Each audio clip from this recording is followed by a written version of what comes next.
What is up, my dudes? It's Pacman here. Today I wanted to bring you guys another brand new episode of War6 Analysis, the show where I take your footage and show you where to best improve. So today we're checking out my man Gran Salami, a console Plat 3. Who really wants to take his game to the next level and wants to be able to play at the level of like a Go 4 or Face It or different things like that. And yeah, knows he has a little bit of improving before he can do so.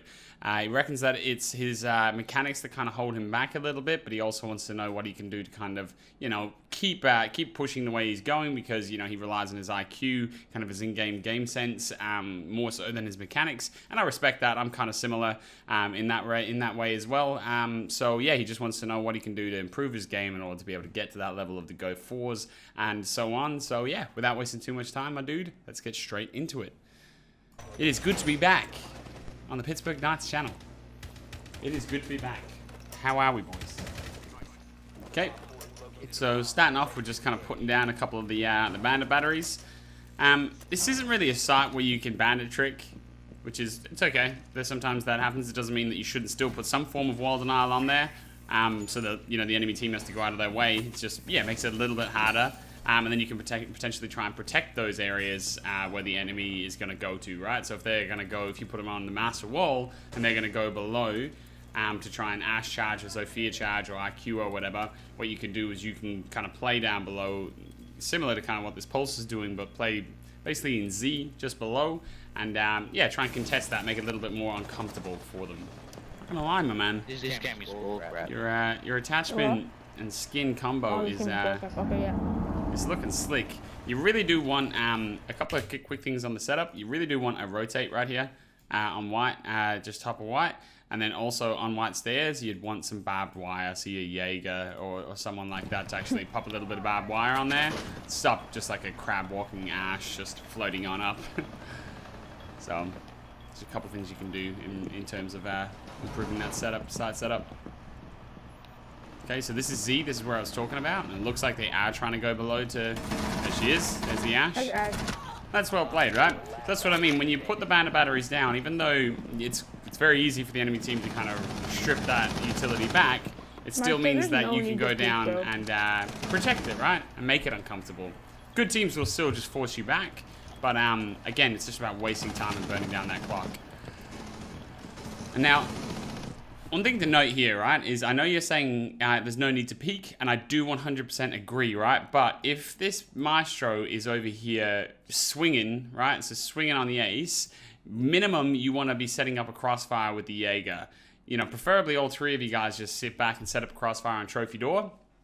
But if your teammates start going overexposed, there's no point in you being last alive. You may as well make it a 3-on-1 than a 2-on-1 and then a 1-on-1, right? If he just so happens to get a couple of frags. So ideally, yeah, everyone sits back and sets up a nice cheeky crossfire. But minimum, you want to be crossfiring with the Jaeger, preferably with both, right?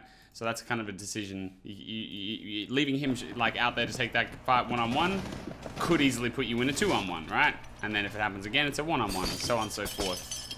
It's kind of how you, the best way to convert leading positions is to trade, right? With your teammates.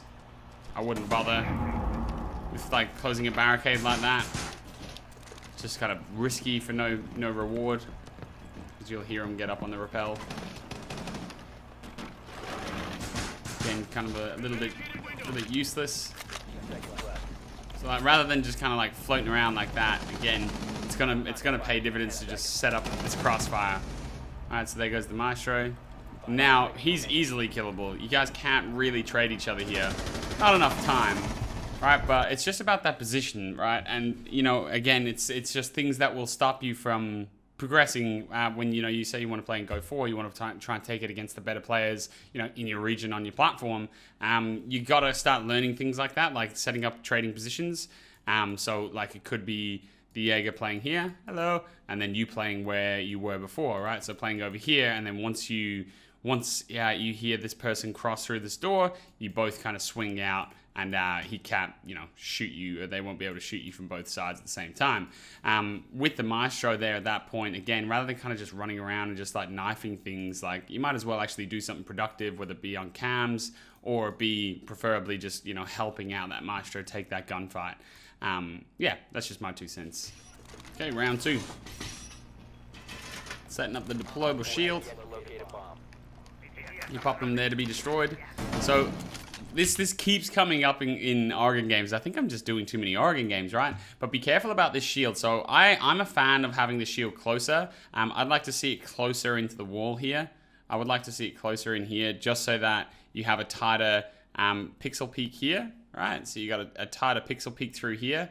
I would like to see it closer than that, but then just what you want to, if you're playing your shield that close and playing like this particular pixel peak, what you want to do definitely is not put your ADSs here on this wall, like because basically what they can do is they can just swing the corner and shoot an ash charge around there on the floor. It's never going to be denied by the ADS, but it will still have enough radius to destroy the shield. I'm not sure if that still works with the blast radius nerf of Ash. I actually haven't tested that out, so that might be an interesting one, but just be cautious about that. If you're playing that shield there, I'd like to see the ADSs just stacked up on the wall over there to protect it. And especially with the new nerf, with Jaeger's nerf, I would definitely be doing at least 2 there to protect that shield.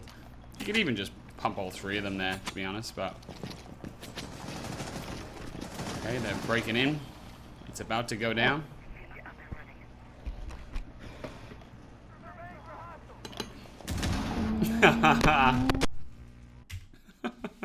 Hang on, I'm sorry for laughing at that, man. Sorry for laughing at that, but let's just take another look. Just being in, the Jaeger finally goes, you know what? It's time. It's time. I'll come over, bro. Absolutely brutal. Oh, can I get the ADS? Hey, not making that same mistake twice. Jaeger's there nice and early. That is funny as though. That is very funny. So you probably don't want to have those 2 walls in the E-box reinforced, because it kind of gives them, it puts too much pressure on you as that elbow player, because it just gives them a lot more freedom and space and a lot less angles to worry about. So you open up like half of that wall so that they have to be cautious if someone's swinging them from pillar as well. All right. And then when you're playing a position like this, right, when you've got a shield, just make sure that like you're either, either using a really, like I mentioned before, a really slight pixel peak like that, right? So using a tiny pixel to peek through, or else just play these holes and play off that information, right? When someone's pushing, then just crouch up and take your shot, right? Or pixel peek around here, or not pixel peek, sorry, just swing to your left or bounce up and down. Otherwise, like, it's not, you're not really using the shield to its full capability for the most part. React off the shield, the information that the shield actually gives you. See, right now, if they swung, it would just be like you'd just be sitting there crouching, right? Like, it'd be a slightly smaller target, but it's not like the best way you can use it. Okay, minute 45. I'm not sure what this vigil's doing. You do, man. You do you, bro. I like your style, man. I like your style. So you got a minute 33. It's likely that someone's going to be pushing from freezer. And then you're going to have potentially big tower stairs. I don't think they've opened that hatch just yet. So you guys are in a good position here. But just remember what you're in charge of watching. Yeah, that's definitely freezer. Okay, so if it's going to be a freezer take, and they're in freezer right now, what do you reckon the best bet is to do? So if you're kind of here, right, and then they're going to be starting to push down freezer, like, you probably don't want to be playing from a position like this. Ideally, you can get in here and Rio it off. Depends on the information that Jaeger can give you. How far down freezer are they? That's ideal. You can even do it from this side, really, and just rotate around. If they've left blue, they're not pushing you on blue. There's 2 left, right? 2 on their team. They're not pushing you blue, just Rio it off and then rotate around the back.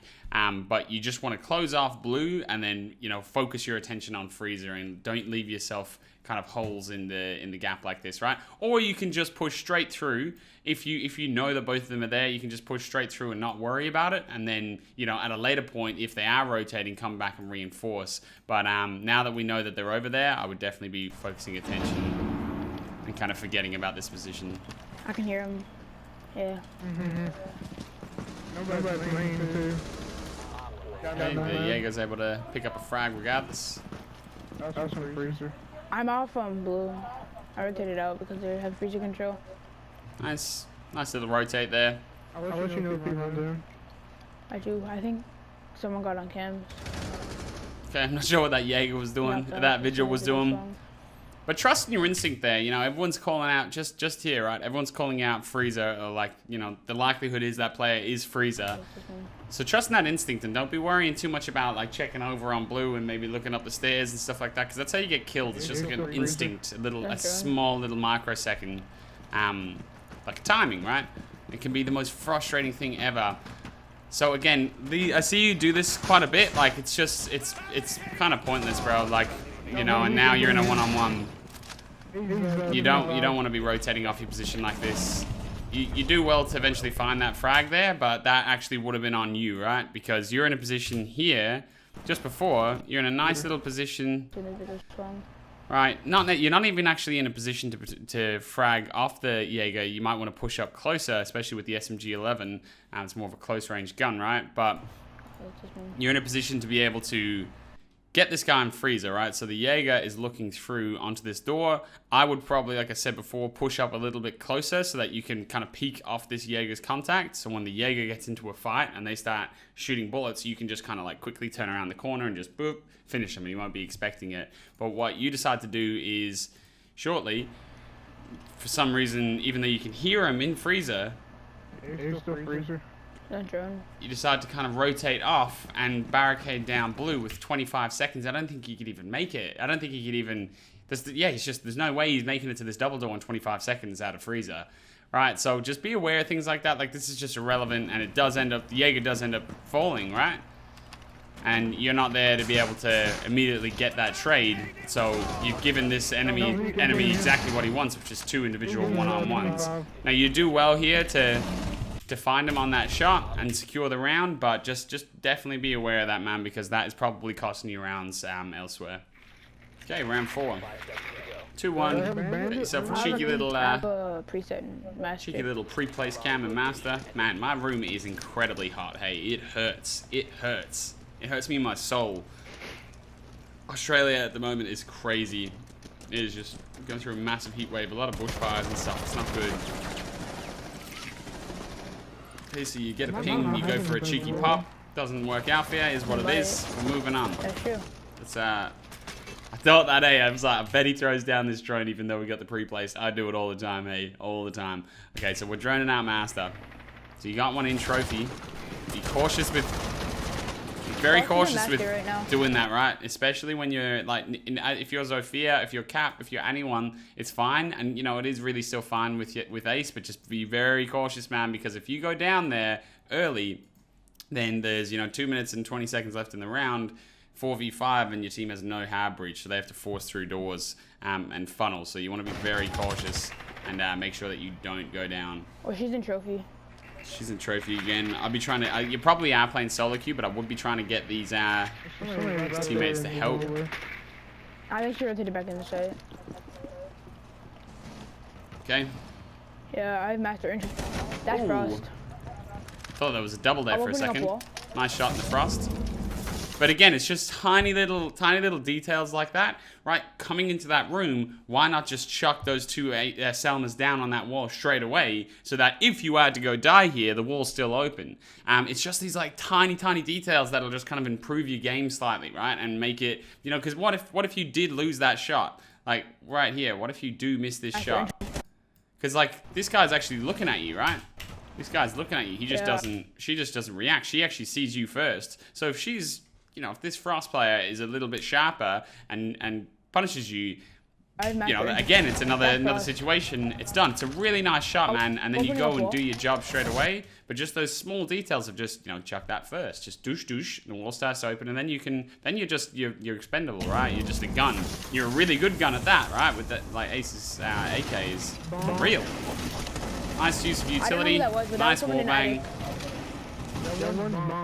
I broke a frost trap in the deployable. Playing well. I'm joining site. We could maybe get a flint off. Lucia might ping. Let's see how rushed this gets. Nice job. Pretty rushed, but you had the momentum and you made it work.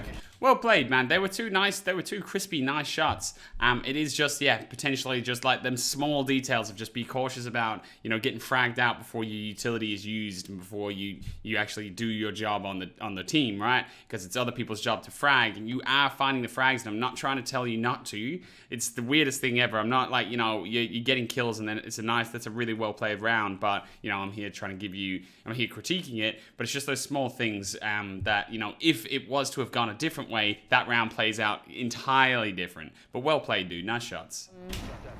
Master wall.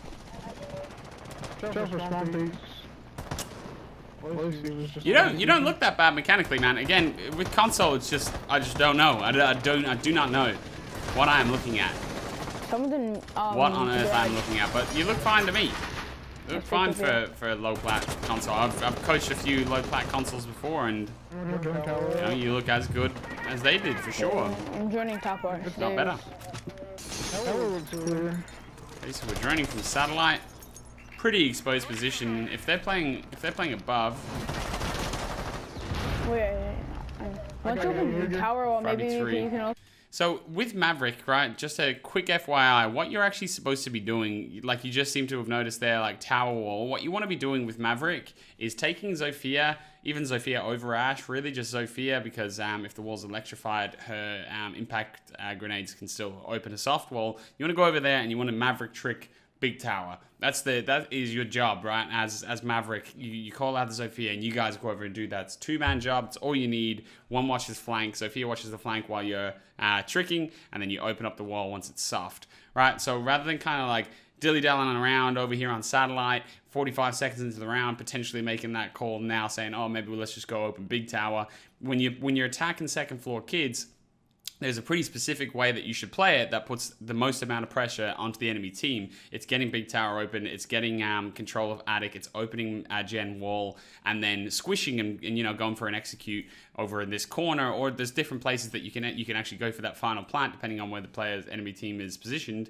But that's how you're going to add the most pressure, and the faster you can do that, the more time you have to set up that execute late round. Oh! I'm not gonna playable. And a frost mat. Okay. Oh, she's playing close on kids door. That's unfortunate. It's so castle. just the only thing, just with that, when you're holding kids door, it's like when if you're holding this angle too far exposed. So just a quite small little thing on just on angles here.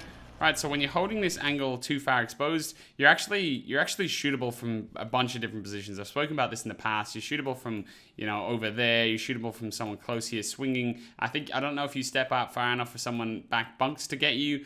Plus also you have this swing here. It's a pretty exposed position, honestly. And it shouldn't be one that you should hold until you have them walls open, for the most part anyway, right? But if you are going to fight this person on the door, you want to fight them on a really, really tight angle. Really tight angle. So you want to be, instead of kind of like how your crosshair is facing, I'm going to try and draw this, but you're facing this way with your crosshair right now. So that's the angle that you're looking with your crosshair roughly. What you want to do is when you want to fight this angle, you want to come and like literally like go kind of even with this door here. So even with this door, and then just take the angle on directly. So like directly in front of it, and then just kind of like dink in and out. And you're actually favored in that gunfight if you can keep the angle tight enough, because of Pika's advantage, right? But the way that you kind of play it here, where you're just leaving yourself a little exposed, they play the tight angle, and they get you done, right?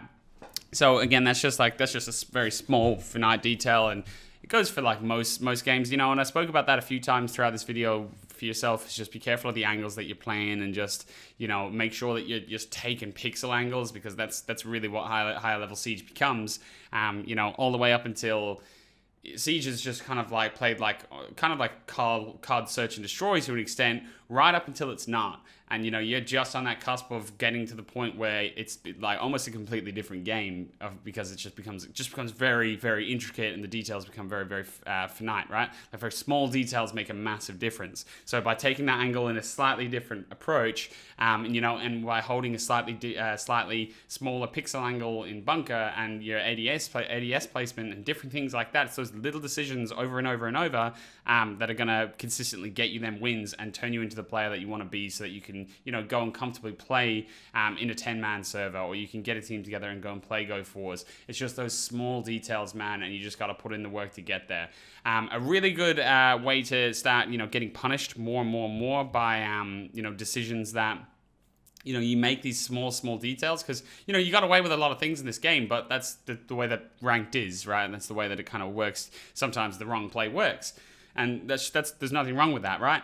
But if you want to kind of try and test yourself and try and, you know, push yourself over to that next level, what you need to do is start getting beat by people at that next level. So you need to enter the Go 4 competitions with a few buddies, find yourself a team, and just try and play. Just play them, and you'll soon find out the differences, right? You'll soon go, okay, that works in ranked, but it definitely doesn't work over here. So what are we gonna have to do? How do we adjust? And then, you know, by doing that over and over and over and playing them and getting beaten, you'll start to adapt to the way that they play, and you'll improve your own game. And then you'll come back to ranked, and, you know, you'll come into Plat 3 ranked, and you'll just go easy, no worries, you know, and fly through it. But I'm sure you're gonna be fine, bro. Keep me updated on the journey, and let me know how you go. I think you got a lot of potential as console players go, for sure. And yeah, I really do appreciate you sending in the footage. And for everyone else that is watching right now, thank you for, if you've stayed this long in the video, then you are a true OG.